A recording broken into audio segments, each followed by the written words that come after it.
Fala pessoal, beleza? Está começando mais um episódio do Taboca. Sejam muito bem-vindos, espero que gostem da história de hoje.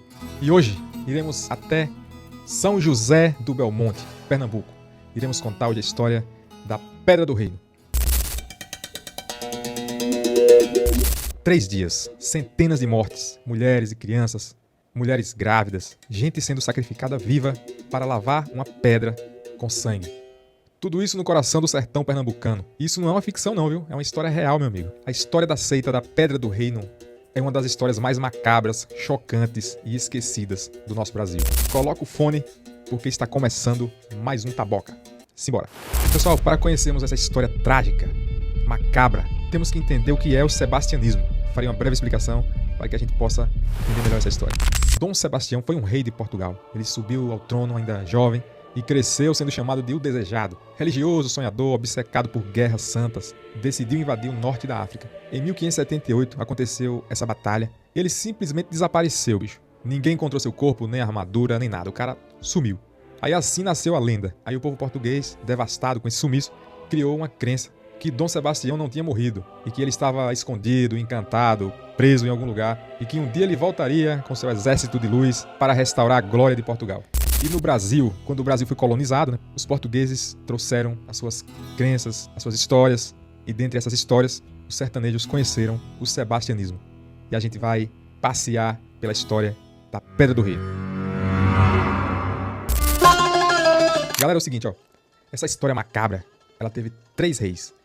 Vamos conhecer toda essa história. Vamos começar pelo primeiro rei. Um homem chamado João Antônio encontrou 2 pedras enormes, com mais de 30 metros de altura cada uma. Inspirado por folhetos de cordel que falavam sobre o retorno de Dom Sebastião, ele acreditou ter encontrado um lugar onde o rei encantado ressurgiria. Aí ele dizia, bicho, para as pessoas que as pedras eram um portal do reino. Suas palavras encantavam. Ele dizia absurdos como o seguinte: Dom Sebastião vai voltar e vai trazer riquezas, fartura e imortalidade. Os pobres ficarão ricos, os velhos ficarão novos, os negros ficarão brancos. Que absurdo, bicho. Os negros porque ainda era uma época de escravidão, né? E o discurso dele atingia todo mundo que sofria com alguma coisa ali, né? Aí então a Pedra Bonita, como era chamado esse lugar, virou santuário. Famílias inteiras começaram a segui-lo. Esse era o primeiro reinado da seita. Mas com o tempo, aí começou a chamar a atenção, a polícia chegou juntamente com o padre, e aí conseguiu convencer João Antônio a abandonar aquilo ali. João Antônio foi embora pro Ceará, o padre conseguiu convencer ele e tal. Parecia que essa loucura tinha acabado, né? O padre pensou, acabamos com esse movimento doido aqui. Mas o que ninguém esperava era o surgimento do segundo reinado. E aí, esse rei foi doido. João Ferreira, o cunhado de João Antônio. Aí aqui você vai se surpreender com o que esse cara foi capaz de fazer. Esse cara assumiu o culto dizendo que João Antônio teria ido ao Ceará buscar mais discípulos. Caô retado. E aí com esse discurso aí ele conseguiu reunir novamente as pessoas. E ele ainda disse o seguinte, né, que a missão agora era mais séria. E Dom Sebastião chegou para ele em sonho e disse o seguinte: olha, fale para eles que eu irei desencantar dessa vez, mas é preciso sangue, e a partir daqui as coisas vão ficar pesadas. Acompanha aí. Aí ele reuniu centenas de pessoas, era um cara mais extravagante, usava uma coroa de cipó, se autoproclamava rei, criou regras próprias. Os casamentos eram conduzidos por um padre da seita, né? Tinha um padre lá. E começaram a rolar coisas absurdas, né? Como, por exemplo, nos casamentos, as noivas teriam que ter a sua primeira noite de núpcias com o rei João Ferreira. Os homens poderiam casar com quantas mulheres quisessem. E todos esses absurdos aí, João Ferreira dizia que Dom Sebastião teria falado para ele em sonhos que as coisas deveriam ser daquela forma. Na seita tinha um tal de vinho santo. Era uma mistura alucinógena composta por manacá, jurema e álcool. E aí, nesse estado alterado de consciência, eles diziam que viam o Dom Sebastião. E isso aumentava o fanatismo. Aí, galera, o sangue teria que ser sangue humano. E João Ferreira disse que esses sacrifícios teriam que ser em até 3 dias. E assim, né, depois do sacrifício, de toda essa pedra banhada, Dom Sebastião iria finalmente se desencantar, iria aparecer. Então, em 3 dias, 30 crianças foram sacrificadas, 12 homens mortos, 11 mulheres assassinadas, mais de 30 cães foram também sacrificados. E tem algumas histórias que se destacam, né? Como, por exemplo, a história de José Pilé.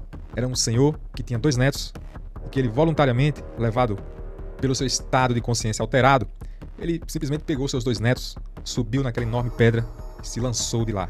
Aí nessa mesma noite, uma mulher chamada Isabel, que estava grávida, foi brutalmente sacrificada também. E a rainha, esposa de João Ferreira, foi brutalmente esfaqueada, bicho. Ela levou 70 golpes de faca pelo próprio João Ferreira, numa demonstração de devoção ao Dom Sebastião. Então percebam que os sacrifícios já não eram mais voluntários, eram involuntários, né? Aí, bicho, a Pedra Bonita virou um campo de morte, corpos por todos os lados. E aí no terceiro dia, no último dia, se levantou Pedro Antônio.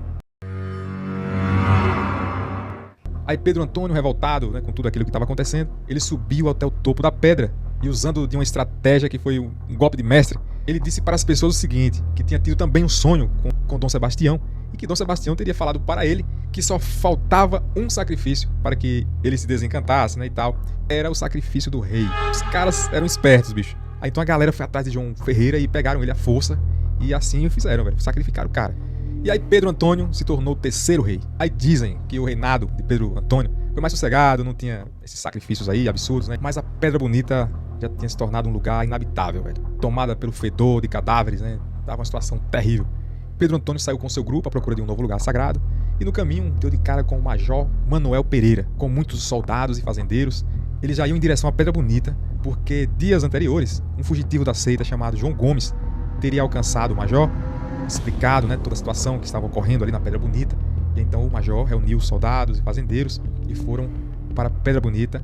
E aí no caminho se deparou com eles. Aí, bicho, esse povo, mesmo que desarmados, eles não tinham amor à própria vida, eles não temeram e foram para cima dos policiais a pedido do rei Pedro Antônio. Mas os policiais, preparados e armados, tiveram que agir e aí houve mais um massacre. Aí dezenas foram mortos ali, né, pelos soldados e fazendeiros. E então chega ao fim a seita. Nesse mesmo dia, o padre Francisco amaldiçoou a Pedra Bonita para que ninguém mais pudesse utilizar daquele espaço. A Pedra Bonita ficou marcada como um lugar assombrado, né, bicho, devido a todas essas tragédias que ocorreram. Esse medo durou décadas, sendo passado de geração em geração.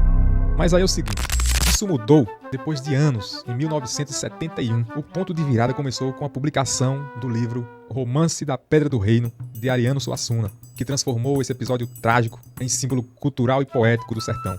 No livro, ele não tratou apenas da tragédia, mas criou uma narrativa cheia de sentimentos, cheia de humor. Ariano ressignificou o medo em fascínio, transformando aquela pedra em símbolo de resistência, imaginação e memória popular.